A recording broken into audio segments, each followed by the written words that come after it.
Di tanah Jawa, sejak dahulu memang kental dengan nuansa dimensi rohaninya. Semenjak zaman Wali Songo yang diyakini sebagai penyebar agama Islam pertama, Islam menyebar dengan mengedepankan aspek eksoterismenya. Tercatat ada 3 guru sufi tanah Jawa yang wejangannya patut untuk direnungkan. Wejangan ruhani dari 3 sosok kiai di tanah Jawa yaitu 1.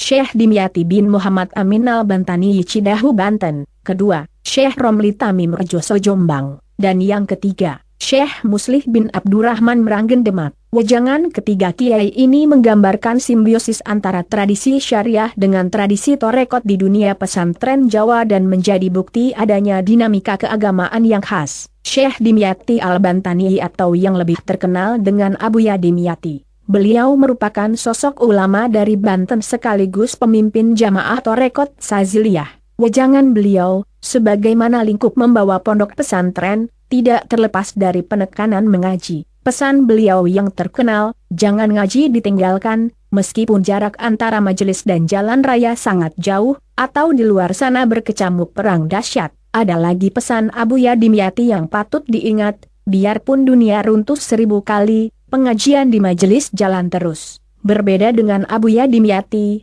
Syekh Romli Tamim merupakan mursyid dari Torekot Qadiriyah wa Naqsyabandiyah. Beliau mengajar para santrinya di daerah Rejoso Jombang Jawa Timur. Syekh Romli Tamim juga seangkatan dengan Hadratus Syekh Hashim Asy'ari Tebuireng dan Syekh Wahab Hasbullah Tambak Beras. Hanya saja, kedua ulama itu dikenal karena kerja-kerja keulamaannya. Sementara Syekh Romli dikenal karena wejangan-wejangan dan doktrin sufistiknya bagi para santrinya yang menginginkan wusul kepada Allah Subhanahu wa Ta'ala. Wejangan Syekh Romli bagi para santri suluk adalah seharusnya bagi murid-murid torekot selalu tafakur setiap waktu. Maksud Syekh Romli adalah seorang santri hendaknya tetap dalam keadaan sadar, senantiasa berzikir dengan membentangkan perenungan pada akal ataupun nalar. Sehingga jalan dan gerak nafsu menjadi sempit dan terbatas. Sehingga menurut Syekh Romli, baik dan tidaknya agama seseorang, bisa disebabkan oleh aspek dari tafakurnya. Senada dengan pendapat Abuya Dimyati bahwa penempuh suluk tidak bisa meninggalkan syariat. Oleh karena itu, Syekh Romli berpesan, syariat tidak bisa ditunda oleh hakikat.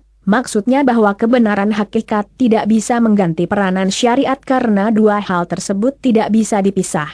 Menyitir ungkapan Imam Ghazali dalam kitab Bidayahnya, Syekh Romli menegaskan, zahirnya takwa adalah syariat, sedangkan batinnya takwa adalah hakikat. Singkatnya, rahasia yang tersembunyi dari syara adalah hakikat. Syekh Muslih Meranggen merupakan ulama torekot yang lebih merakyat. Risalah kecilnya yang cukup terkenal adalah Futuhatur Robbaniyah yang menguraikan doktrin sufistik tersingkapnya Marifatillah. Dalam risalah kecil ini diuraikan agak mendetail dan teknis dalam penjelasannya tentang tata cara para santri dalam menjalankan tarikah.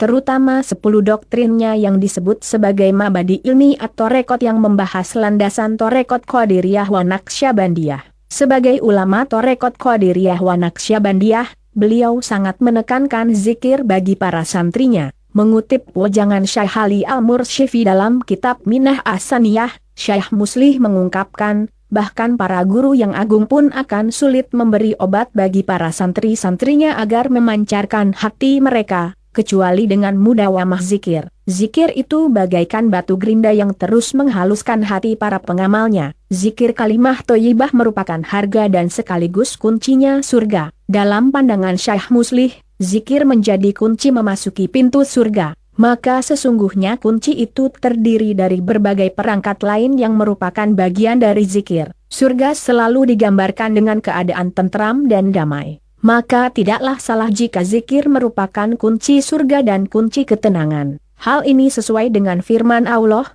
bahwa hanya dengan berzikirlah hati menjadi tenang. Wallahu a'lam bishawab.